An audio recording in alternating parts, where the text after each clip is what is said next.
走啦，搞掂。帶了一隻邊牧，隕石的。咩問題？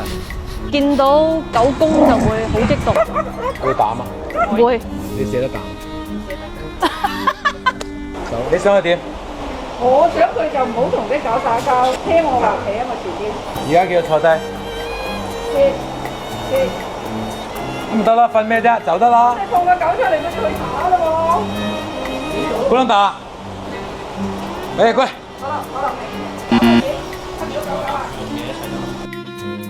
這邊拉繩，拉繩。狗嘅行為都係人造成嘅。例如隻狗剛剛出嚟嘅時候，隻狗好乖喺度，但係你會放縱你隻狗過嚟挑事。佢可能想去交朋友。交朋友同打交有50%同50%，咁佢交兩個係咪會打一次？打一次就會影響好多嘢㗎啦，就會以後見到嗰隻狗，究竟我係同佢交朋友定係過去打佢咧，就會影響佢嘅諗法。咁如果係咁，佢交際應酬，佢打下交好過唔打交咯。而家係咁樣，佢都要有社交嘅啫。你又嚟呢句啦，佢嘅社交，佢話俾你知你去要嘅咩？佢同你講㗎，打電話，用粵語國語同你講㗎。我覺得佢好可憐啊，而家係咁樣。可憐係因為你唔同佢社交，狗係陪伴我哋人㗎。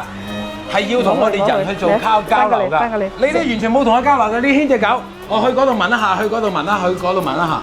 你有教育過去咩？我同佢有解釋過，有講過。有時佢係唔會去，但係有時佢都係衝咗去。你用咩同佢解釋啊？又係嗰句粵語定國語啊？粵語。佢係狗唔識粵語，好嘛？但係我養咗佢咁多年，我同佢講嘢，佢聽得明，聽得明，聽得明。你叫佢揾200蚊出嚟使下咧，有冇200蚊掉喺度？你擔翻腰嚟叫嚟。咁好似頭先咁樣，你話叫佢坐，佢識坐。我叫佢唔好。呢個唔係識聽，呢個係知道命令。佢識得坐，你叫佢坐。識。我點講你點講啊？講唔好識。好啦，唔好識。識聽嘛？如果你話一個熟悉嘅朋友，我明明知道你隻狗係好溫順嘅 ，OK， 可以令到佢哋去社交，因為知根知底。但係佢冇一隻狗公可以玩得埋嘅喎。我話俾你點解佢玩唔埋？經歷你喺江門樓下遛狗，見到一個黑鬼，然之後個黑鬼俾你打一巴。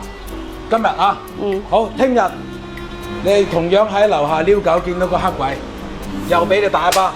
第3日你見到嗰個黑鬼，你會唔會想象嗰個黑鬼會俾你打一巴？見到係黑鬼嘅情況下咧，我會注意佢嘅行動。點解你會注意？因為之前2個黑鬼同呢個黑鬼有冇相同之處？咁係咯，就係話由之前嘅經歷造成噶嘛。點解你第3次見到黑鬼，你會聯想佢會唔會有咩關係咧？